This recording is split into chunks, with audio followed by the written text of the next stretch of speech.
বিশ্বের সবচেয়ে বড় ফিতনা ছিল দ্বিতীয় বিশ্বযুদ্ধ। তার আগে একটা হয়েছে প্রথম বিশ্বযুদ্ধ, যেখানে প্রায় কয়েক কোটি মানুষ মারা গেছে, আর সেকেন্ড ওয়ার্ল্ড ওয়ারে আরো বেশি মানুষ মারা গেছে।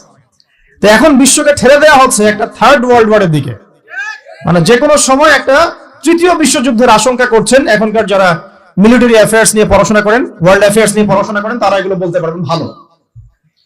বিশ্বকে একটা খাদ্য মন্দার দিকে ঠেলে দেওয়া হচ্ছে, বিশ্বকে একটা দুর্ভিক্ষের দিকে ঠেলে দেওয়া হচ্ছে, এবং মহামারীর মধ্যে দিয়ে অলরেডি কিন্তু আমাদের বিভিন্ন দেশের ইকোনমিক অবস্থা ভালো না, তার উপরে খাদ্য সংকট, তার উপরে যে বৈশ্বিক যুদ্ধগুলো, আমদানি রপ্তানি বন্ধ হয়ে যাচ্ছে, তেল গ্যাসের দাম বেড়ে যাচ্ছে, জনগণ হাহাকার করছে। এই পলিটিক্যাল গ্লোবাল অ্যাফেয়ার্স এর ফিতনা এগুলো। তো আপনাকে এই জন্যই প্রথমে একটা কথা বললাম যে ফিতনাময় একটা পরিবেশে একজন মুমিন যার অন্তর্দৃষ্টি আছে, যে কোরআন এবং সুন্নাহ দিয়ে এই বিশ্বের এই রহস্যগুলো উদ্ঘাটন করতে পারে, সে ভালো থাকতে পারে না। তার মনটা সবসময় কিন্তু মানে ব্যাকুল থাকবে যে কিভাবে এইসব সমস্যা থেকে নিজে উত্তরণের পথ খুঁজতে পারি, আর আমার পরিবারকে বাঁচাতে পারি, আর আমার জনগণকে বাঁচাতে পারি। আর যদি আপনি আত্মকেন্দ্রিক হন, স্বার্থপর হন, তাহলে নিজের চটকায় তেল দিবেন, নিজে ভালো থাকলেই বাপের নাম। তো দেখুন, এই জামানার কথাই নবীজি বলছেন সাল্লাল্লাহু আলাইহি ওয়াসাল্লাম, তোমাদের সামনে এমন একটা যুগ আসছে, নবীজি বলছেন জামানা সাবরিন, কঠিন জামানা, যে জামানায় ঈমান নিয়ে চলাটা হবে হাতের মধ্যে আগুন নিয়ে চলার মতো। নবীজি বলছেন ওই সময়ে সাহাবী জিজ্ঞাসা করছেন, ইয়া রাসূলুল্লাহ, আমি ওই সময়ে কি করব? ওই সময় আমি কি করব? আমাকে কি পরামর্শ দিচ্ছেন? নবী সাল্লাল্লাহু আলাইহি ওয়াসাল্লাম বলছেন, হে আমর ইবনে আস, তুমি ওই সময়ে বাড়িতে অবস্থান করো, বাসায় থাকো, বিনা প্রয়োজনে বাড়ির বাইরে এসো না। ওই সময় তুমি নিজের পাপের জন্য আল্লাহর কাছে ক্রন্দন করতে থাকো, বিনা প্রয়োজনে বাড়ির থেকে বের হয়েও না। আর মানুষের সাথে এত বেশি মেলামেশা করো না, নিজে তোমার আমল, তোমার গুনাহ নিয়ে ব্যস্ত থাকো, তোমার পাপের জন্য আল্লাহর কাছে কান্নাকাটি করো, ইনশাআল্লাহ তুমি নাজাত পেয়ে যাবে। এটা একটা অপশন, মানে ফিতনাময় পরিবেশে আপনি কিভাবে বাঁচবেন, এটা একটা অপশন।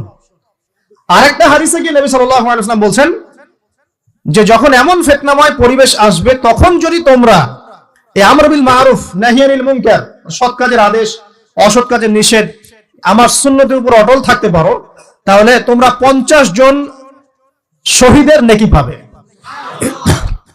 সাহাবায়ে কেরাম বলছেন, ইয়া রাসূলুল্লাহ, আমিনহুম আও মিন্না, তাদের মধ্যে 50 জন নাকি আমাদের মধ্যে 50 জন শহীদ? নবী করিম সাল্লাল্লাহু আলাইহি ওয়াসাল্লাম বলছেন, বাল মিনকুম, বরং তোমাদের মধ্যে 50 জন শহীদ। এটা অপশন নাম্বার 2। এক কি বললাম, আপনি নিজেকে নিয়ে ব্যস্ত থাকেন, বাসায় থাকেন, বিনা প্রয়োজনে বাড়ি থেকে বের হবেন না, মানুষের সাথে কম মেলামেশা করেন, এবং নিজের পাপের জন্য আল্লাহর কাছে কান্নাকাটি করেন, নিজের আমল নামা নিয়ে ব্যস্ত থাকেন, ইনশাআল্লাহ নাজাত পাবেন।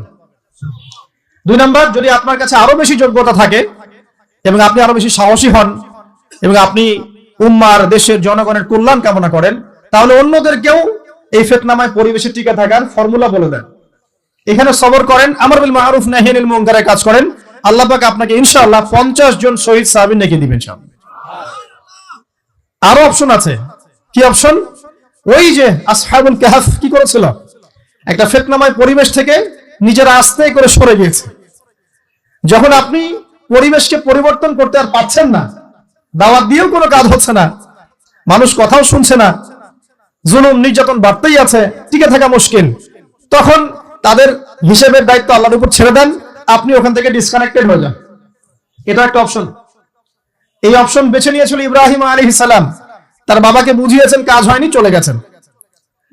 এই অপশন বেছে নিয়েছিল আসহাবুল কাহফ, সবাইকে বোঝাচ্ছে কাজ হচ্ছে না, তার রাস্তায় করে চলে গিয়ে গুহার মধ্যে রাত কাটানো শুরু করেছে। এমনও হাদিস পড়েছি আমি যে ফিতনাময় পরিবেশে সবচেয়ে সৌভাগ্যবান হবে ওই শ্রেণীর মানুষ যারা দেখা যাবে যে পাহাড়ি কোনো এলাকায় বা দূরবর্তী কোনো জায়গায় বসবাস করছে, যেখানে বৃষ্টিপাত হয়, গরু, ছাগল, মেষ, বকরি এগুলো নিয়ে ওখানে চড়ায়, যখন আজানের সময় হয়, নামাজের ওয়াক্ত হয়, আজান দেয়, নামাজ পড়ে, দুনিয়ার ফিতনা থেকে এরা দূরে আছে, এরা সফল। এমনও হাদিস আছে। হয়তো আপনার কাছে মনে হচ্ছে না এখন ওই যুগ আসে নাই, কিন্তু আমি আপনাকে বলে দেই যে কোরআন এবং সুন্নাহর চোখ দিয়ে যদি আপনি দেখতে শেখেন এবং বর্তমান বিশ্বের প্রেক্ষাপটটা অ্যানালাইসিস করার যোগ্যতা আপনি অর্জন করেন কোরআন সুন্নাহর চোখ দিয়ে, আপনি বুঝতে পারবেন সেই সময় অনেক আগেই চলে এসেছিল। এখন ফিতনা এবং ফাসাদময় এই পরিবেশে আমরা কি করতে পারি ছোট স্কেলে, বড় স্কেলে না, ছোট স্কেলে। আমি আজকে বড় বিষয় নিয়ে কথা বলতে আসি না, কারণ আমি চিন্তা করলাম যে আসলে প্রথমে যদি ব্যক্তিকেন্দ্রিক বিষয়টা ঠিক না হয়, বড় বিষয় আলোচনা করে কোনো লাভ নাই।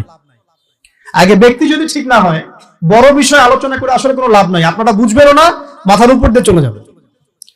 এখন গ্লোবাল অ্যাফেয়ার্স নিয়ে কথা বলে খুব একটা ফায়দা নাই আপনাদের।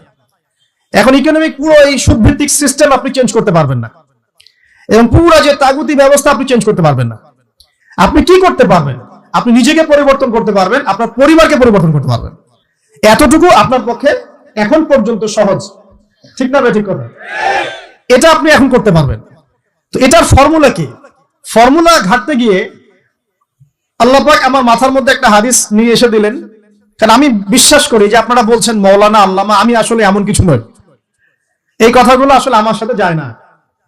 আমি নিতান্তই একজন ছোট মানুষ এবং তালেবে ইলম, জ্ঞানের পথের পথযাত্রী।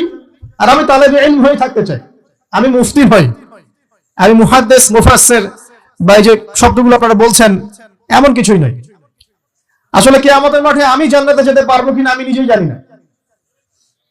যখন কোনো মানুষ নিজেকে অনেক বড় মনে করা শুরু করবে, বুঝে নেবেন সে ইবলিসের আনুগত্য করা শুরু করেছে আর কি।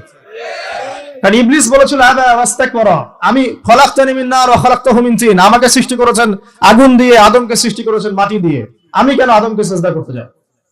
তো এটা ইবলিসের চরিত্র, আবা ওয়াস্তাকবার, সে উদ্ধত হয় এবং অহংকার প্রদর্শন করে। তো আমি মনে করি যে আমি কিছু বলি না, আল্লাহ রাব্বুল আলামিন আমাকে বলার তৌফিক দেন মাত্র, আলহামদুলিল্লাহ। তা আমার মাথায় একটা হাদিস আসছে, সকাল থেকে ঘুরছে। সেটা হচ্ছে, দেখুন, বারা ইবনে আযিব রাদিয়াল্লাহু আনহু থেকে বর্ণিত হাদিসটা আসছে এবং হাদিসটা বিশুদ্ধ। এখান থেকে আমি মূল আলোচনা যাচ্ছি যে একদিন আনসার মানুষদের মধ্যে, আনসার কারা? আমাদের আনসার বাহিনী। আনসার কারা?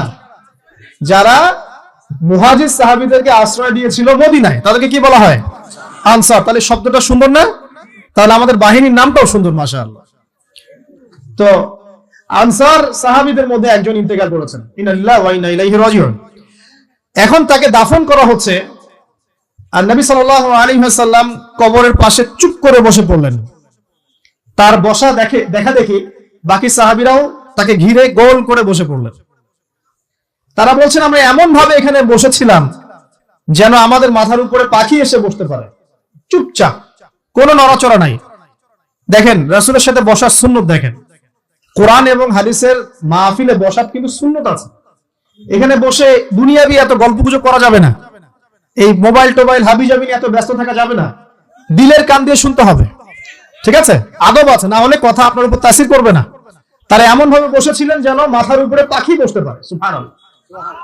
এবার নবী করিম সাল্লাল্লাহু আলাইহি ওয়াসাল্লাম বলছেন যে যখন মাইয়িতকে কবরে শোয়ানো হয় তখন সে তাকে দাফন করে যাওয়া ব্যক্তিদের হাঁটার খসখস আওয়াজ শুনতে পায়। এরপরে তাকে যখন শুইয়ে দেওয়া হয়, সে যদি মুমিন ব্যক্তি হয় তাহলে তার মাথার দিকে তার সালাত এসে দাঁড়িয়ে যায়। দুনিয়াতে আপনি যে নামাজগুলো পড়েছেন, আমি যে নামাজগুলো পড়ছি, এগুলো মাথার দিকে দাঁড়িয়ে যায়। ডান দিকে চলে আসে তার সওম, সওম মানে কি? রোজা। বাম দিকে চলে আসে যাকাত, যাকাত মানে কি? যাকাতের সাথে তো আমরা পরিচিত নই। আমরা ওই যে রাস্তাঘাটে যে দান খরাত গুলো উঠানো হয়, এগুলোর সাথে খুব পরিচিত, তাই না? কত টাকা, কত পয়সা, কি কি গান গড়ে আর টাকা কালেকশন করে না? অনেক সময় দেখা যায় রাস্তায় যাচ্ছি আমরা গাড়ি নিয়ে, পারলে গাড়ির সামনে এসে হুমড়ি খেয়ে পড়বে টাকা নেওয়ার জন্য। এইভাবে টাকা কালেকশন করতে কে শিখিয়েছে ইসলামে? আর আমরা অনেক সময় ছোট ছোট বাচ্চাদেরকে দিয়ে, মাদ্রাসার ছোট ছোট বাচ্চাদেরকে দিয়ে টাকা কালেকশন করাই। এটা ঠিক না। কেন ঠিক না জানেন? ছোটবেলা থেকেই ওর ব্যক্তিত্ব নষ্ট হচ্ছে। এই হাতটা উত্তম না এই হাতটা উত্তম? উপরের হাত উত্তম, নিচের হাত উত্তম? তো ছোটবেলা থেকে সে নিচের হাতে অভ্যস্ত হচ্ছে। দেখেন, এত টাকা পয়সা কালেকশন করে আমাকে আরেকটা স্বতন্ত্র মসজিদ করতেই হবে জরুরি? খুবই জরুরি ছিল। মানুষের কাছে হাত চেয়ে, হাত পেতে, রাস্তাঘাটে এরকম করে গাড়ি থামিয়ে, তারপরে কি বলবো, সুর করে গান গেয়ে এত টাকা পয়সা কালেকশন করতেই হবে? মসজিদটা আমাকে টাইলস ফিটিং করতেই হবে? এসি মসজিদ করতেই হবে?